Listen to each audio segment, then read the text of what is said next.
لگاتار جیتے ہوں اور پھر اپنی ماں کے کہنے پہ چھوڑ دیا. کتنی بڑی قربانی جوانی میں. دیکھو اس نے دنیا کے مقابلے جیتے, ماں کی خدمت کا جو مقابلہ ہے نا یہ بھی اس نے جیت لیا. اور وہ جو اس ریسلنگ اس نے 29 دفعہ جیتی ہے اس پہ آخرت میں پتہ نہیں اجر ملے نہ ملے, لیکن یہ جو ریسلنگ اس نے جیتی ہے نا ماں کی خدمت کا مقابلہ. Undefeated and the UFC undisputed lightweight champion of the world, Khabib. جب اللہ اجر کے لیے بلائے گا نا کہ کون کون ہے جس نے اپنی ماں کا خیال رکھا ہے, تو یہ مقابلہ بھی خبیب اس میں بھی آگے نکل جائے گا. اے اللہ میں نے اپنی ماں کے کہنے پر اپنے عروج کے زمانے میں ریسلنگ کو چھوڑ دیا. وَقَضَى رَبُّكَ أَلَّا تَعْبُدُوا إِلَّا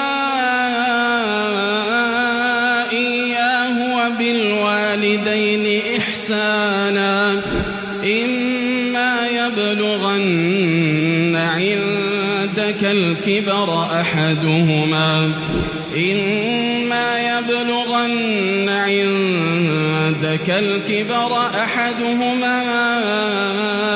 أَوْ كِلَاهُمَا فَلَا تَقُل لَّهُمَا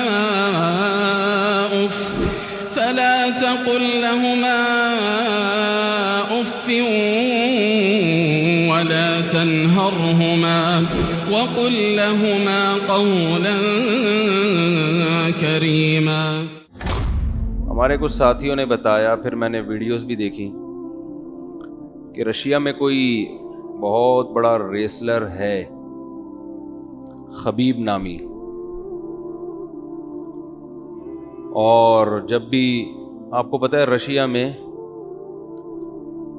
تو سارے ایتھیسٹ ہوتے ہیں عام طور پر, اللہ کے وجود ہی کے منکر ہیں, اور رشیا میں اسلام کا گلا اس قدر سختی کے ساتھ گھونٹا گیا ہے. میں تو سمرقند, بخارا ان علاقوں میں ہو کر آیا ہوں, خود دیکھا ہے, وہاں کے مقامی لوگوں سے ملاقاتیں ہوئی کہ کس طرح سے اسلام کو یہاں کچلا گیا ہے. یعنی ایسا ہوتا تھا جب رشیا کا انقلاب آیا ہے نا روس میں, اور کمیونزم وہاں پہ پھیلایا گیا ہے, مذہب کا جڑ سے خاتمہ کیا گیا, تو یہ جو آج دنیا میں بڑے بڑے انسانی حقوق کے علمبردار بنے پھرتے ہیں ان میں رشیا بھی ہے. تو رشیا کا جو مشہور ریسلر خبیب, سنتا تھا میں اس کے بارے میں, لیکن ایک بات بڑی خاندانی کہ اس کنٹری میں اللہ کا نام لینا, کلمہ شہادت پڑھنا, الحمدللہ کہنا, یہ جو اسلام کے شعار ہیں, اور UFC میں یعنی الٹیمیٹ فائٹنگ چیمپئن شپ, تو اس میں 29 مقابلے جیتنا 29, یہ میرا خیال ہے ورلڈ ریکارڈ ہے جو ہم نے سنا ہے کہ دنیا میں اب تک کوئی ایسا چیمپئن گزرا نہیں ہے, اتنا بڑا چیمپئن کہ 29 مقابلے لگاتار جیتے ہوں اور پھر اپنی ماں کے کہنے پہ چھوڑ دیا. دیکھو جب آپ بھی ترقی کی عروج پر ہوتا ہے پھر دنیا چھوڑ دیتا ہے, کھیل نہیں چھوڑتا. کھیل تو جب چھوڑا جاتا ہے جب آپ کو پتا ہوتا ہے کہ اب میرا زوال شروع ہے. 29 میچز جیتنے کے بعد صرف ماں کے کہنے پر چھوڑ دینا, اس لیے کہ ہر میچ میں اس کے والد اس کے ساتھ ہوتے تھے جنہوں نے اس کو یہ سکھایا. تو والد کا انتقال ہو گیا کرونا سے, تو والدہ نے کہا کہ اب باپ کے بغیر تمہیں رنگ میں اترنے کی اجازت نہیں ہے. اس نے اعلان کر دیا میری ماں نے منع کیا ہے. بتاؤ دنیا میں کوئی ایسا ماں کی اطاعت کرنے والا مارکیٹ میں نظر آئے گا آپ کو؟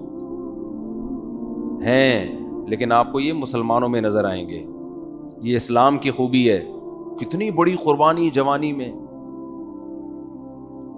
تو کتنی بڑی بات ہے یار اپنی ماں کے کہنے پر کہ بھائی باپ کے بغیر رنگ میں نہیں جانا ہے, تم چھوڑ دی, اماں خوش ہو جائیں. تو میں ساتھیوں سے کہہ رہا تھا دیکھو اس نے دنیا کے مقابلے جیتے, ماں کی خدمت کا جو مقابلہ ہے نا یہ بھی اس نے جیت لیا. اور وہ جو اس ریسلنگ اس نے 29 دفعہ جیتی ہے اس پہ آخرت میں پتہ نہیں اجر ملے نہ ملے, لیکن یہ جو ریسلنگ اس نے جیتی ہے نا، ماں کی خدمت کا مقابلہ، دنیا میں جب اللہ اجر کے لیے بلائے گا نا کہ کون کون ہے جس نے اپنی ماں کا خیال رکھا ہے، تو اس میں بھی تو ایک مقابلہ ہوگا نا. کوئی آئے گا میں نے یہ کیا، کوئی کہے گا میں نے اماں کو حج کرایا. تو یہ مقابلہ بھی خبیب اس میں بھی آگے نکل جائے گا. اے اللہ میں نے اپنی ماں کے کہنے پر اپنے عروج کے زمانے میں ریسلنگ کو چھوڑ دیا. تو جیسے ہی مجھے وہ بتایا نا کہ ساتھیوں نے کہ اس نے ریسلنگ، تو مجھے وہ رسول اللہ صلی اللہ علیہ وسلم کا واقعہ یاد آ گیا. بعض چیزیں ایسی ہوتی ہیں کبھی بیان میں ذہن میں نہیں آتی، لیکن جب کوئی واقعہ آتا ہے تو ایک دم. آپ صلی اللہ علیہ وسلم نے بھی مقابلہ کیا ہے، پہلوانی کی ہے، ریسلنگ کی ہے. حضرت رکانہ رضی اللہ تعالیٰ عنہ یہ زمانے جاہلیت میں بہت بڑے پہلوان تھے، مکہ کے سب سے بڑے پہلوان مشہور تھے، اور ان کا ریکارڈ تھا ان کو کبھی کسی نے ہرایا نہیں تھا. تو ایک مرتبہ کہیں ان کی ملاقات ہو گئی رسول اللہ صلی اللہ علیہ وسلم سے. ابو داؤد اور ترمذی کی روایت ہے. تو انہوں نے نبی صلی اللہ علیہ وسلم سے مقابلہ کیا اور چیلنج کیا آپ مجھے ہرا کے دکھائیں. آپ صلی اللہ علیہ وسلم نے ان کو پچھاڑ دیا، لڑائی ہوئی ہے اور ان کو پچھاڑ دیا. تو جب پہلی دفعہ پچھاڑا نا تو حضرت رکانہ اس وقت تو اسلام نہیں تھے، ان کو بڑا تعجب ہوا. انہوں نے کہا مجھے کسی نے آج تک زمین پہ چت نہیں کیا. تو کہا دوبارہ مقابلہ ہوگا. یعنی یہ والا کیا ہو گیا؟ کینسل. یہ تو شاید کوئی اتفاق ہو گیا ہو. دوبارہ آپ صلی اللہ علیہ وسلم نے ان سے کشتی لڑی ہے، دوبارہ ان کو پچھاڑ دیا. انہوں نے کہا یہ والا بھی کینسل، دوبارہ عد یا محمد صلی اللہ علیہ وسلم، میں محمد دوبارہ.